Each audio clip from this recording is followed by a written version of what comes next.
সাহাবায়ে কেরাম আম্মা জানা আয়েশা সিদ্দিকা রাদিয়াল্লাহু তাআলা আনহার কাছে প্রশ্ন করলেন যে রাসূলের চরিত্র কেমন ছিল, রাসূলের আখলাক কেমন ছিল।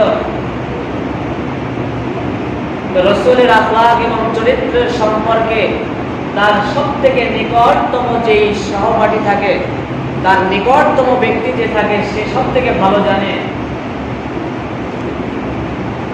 তো স্ত্রী হিসাবে আম্মা জানা আয়েশা সিদ্দিকা রাদিয়াল্লাহু তাআলা আনহার কাছে সাহাবায়ে কেরাম প্রশ্ন করলেন যে রাসূলের চরিত্র কেমন ছিল, রাসূলের আখলাক কেমন ছিল।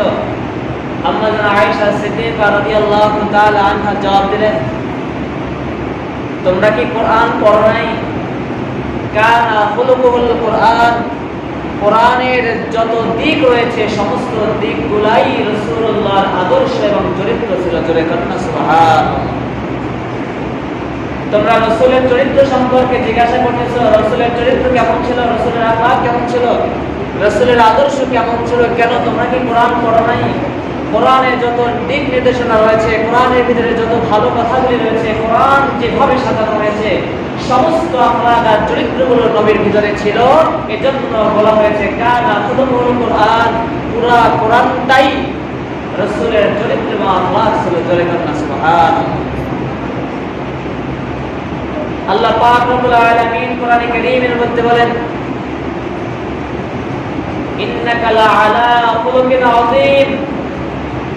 আযীম মানে মহান চরিত্রের অধিকারী বানাইয়া আমি আল্লাহ তাআলা নবী মুহাম্মদুর রাসূলুল্লাহ সাল্লাল্লাহু আলাইহি ওয়াসাল্লামকে দুনিয়ায় পাঠিয়েছি। সুবহানাল্লাহ বলবেন না? সবথেকে উত্তম চরিত্রের অধিকারী আল্লাহ তাআলা বানিয়েছেন কাকে? মুহাম্মদুর রাসূলুল্লাহ সাল্লাল্লাহু আলাইহি ওয়াসাল্লামকে। যেই কোরআন সম্পর্কে আল্লাহ তাআলা বলেছেন, যালিকাল কিতাবুল লা রাইবা ফি, এই এমন এক কিতাব যেই কিতাবের ভিতরে কোনো সন্দেহ নাই, সংশয় নাই, কোনো ভুলের সম্ভাবনাও নাই। ভুল তো দূরের কথা, ভুলের সম্ভাবনাও নাই। যে কোরআন নির্ভুল এবং বিশুদ্ধ শ্রেষ্ঠ মহাগ্রন্থ এই আল কোরআনের ভিতরে চ্যালেঞ্জ করে আল্লাহ তাআলা বলছেন এই কোরআনের ভিতরে কোনো ভুল নাই। আজও পর্যন্ত এই কোরআনের একটা নুক্তা পর্যন্ত কেউ ভুল ধরতে পারে নাই, বরং যুগে যুগে অনেক বড় বড় ইহুদি খ্রিস্টানরা কোরআনকে রিসার্চ করতে গেছে, কোরআন নিয়ে গবেষণা করতে গেছে, কোরআনের ভুল খুঁজে বের করার জন্য। তারা কোরআনের ভুল ধরতে গিয়ে কোরআন এমন এক আয়না, যেই আয়নার সামনে তারা যখন আবির্ভূত হয়েছে, তাদের নিজেদের সমস্ত ভুলগুলি কোরআনের সামনে আয়নার গ্লাসের মতো স্পষ্ট উদ্ভাসিত হয়েছে। কোরআনের সামনে কোরআনকে ভুল ধরতে গিয়ে কোরআনের সামনে নিজেদের ভুলগুলি যখন ফুটে উঠেছে, তখন তারা কোরআনের সামনে আত্মসমর্পণ করে কালেমা পড়ে মুসলমান হয়ে গিয়েছে। তারা চ্যালেঞ্জ করেছিল কোরআনের ভুল বের করবে, কিন্তু কোরআনের ভুল বুঝতে গিয়ে তারা নিজেরাই ভুল বুঝতে পেরে ইসলাম কবুল করেছেন। এরকম হাজারো উদাহরণ রয়েছে, হাজারো ঘটনা রয়েছে, যেই কোরআনের ভিতরে কোনো সংশয় নাই, কোনো সন্দেহ নাই, কোনো ভুল নেই। দুনিয়ায় এমন কোনো বই পাবেন না যেই বইয়ের লেখকরা ভূমিকার ভিতরে বলে নাই যে আমার এই বইয়ের ভিতরে যদি কোনো ধরনের ভুল ত্রুটি আপনাদের দৃষ্টিগোচর হয়, তাহলে আমাকে দয়া করে জানাবেন, পরবর্তী সংস্করণে এটাকে সংশোধন করার চেষ্টা করব। বলে কি বলে না? দুনিয়ার এমন কোনো লেখক নাই যেই লেখক তার এই বইয়ের ব্যাপারে নির্ভুল চ্যালেঞ্জ করতে পারছে, ঘোষণা করতে পারছে, একমাত্র কোরআন ছাড়া।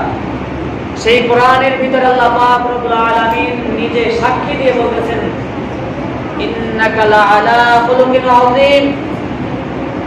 হে নবী, আমি আপনাকে উত্তম চরিত্রের, উত্তম আদর্শের, উত্তম আখলাকের অধিকারী বানাইয়া দুনিয়ায় পাঠিয়েছি। তোরে বলনা সুবহানাল্লাহ। এই নাস্তিকের গোষ্ঠী ইহুদি খ্রিস্টানরা, বেঈমানের গোষ্ঠীরা আমার নবীর চরিত্র নিয়ে, আখলাক নিয়ে যতই প্রশ্ন করুক না কেন, ওদের প্রশ্নগুলো হচ্ছে অযৌক্তিক এবং অবান্তর, মন গড়া। একটা প্রশ্নেরও কোনো যৌক্তিকতা নেই। তারা ইসলামকে খাটো করার জন্য, মুসলমানদেরকে ছোট করার জন্য তারা উদ্ভট প্রশ্ন করে বসে। কিন্তু আল্লাহ পাক যে কোরআনকে নির্ভুল চ্যালেঞ্জ ঘোষণা করছেন, তখন কি জানতেন না এই নাস্তিকের গোষ্ঠীরা, বেঈমানরা আমার নবীর চরিত্র সম্পর্কে, আমার কোরআন সম্পর্কে আপত্তি তুলবে? এটা আল্লাহ তাআলা জানতেন। জেনে শুনেই তার উত্তর আল্লাহ তাআলা রেডি রেখেই কোরআনকে নির্ভুল চ্যালেঞ্জ ঘোষণা করেছেন। সেই নির্ভুল বিশুদ্ধ কিতাবের ভিতরে আল্লাহ তাআলা সাক্ষী দিচ্ছেন আমার নবীর চরিত্র সম্পর্কে, ইন্নাকা লাআলা খুলুকিন আযীম, মহান চরিত্রের অধিকারী হচ্ছেন মুহাম্মদুর রাসূলুল্লাহ সাল্লাল্লাহু আলাইহি ওয়াসাল্লাম।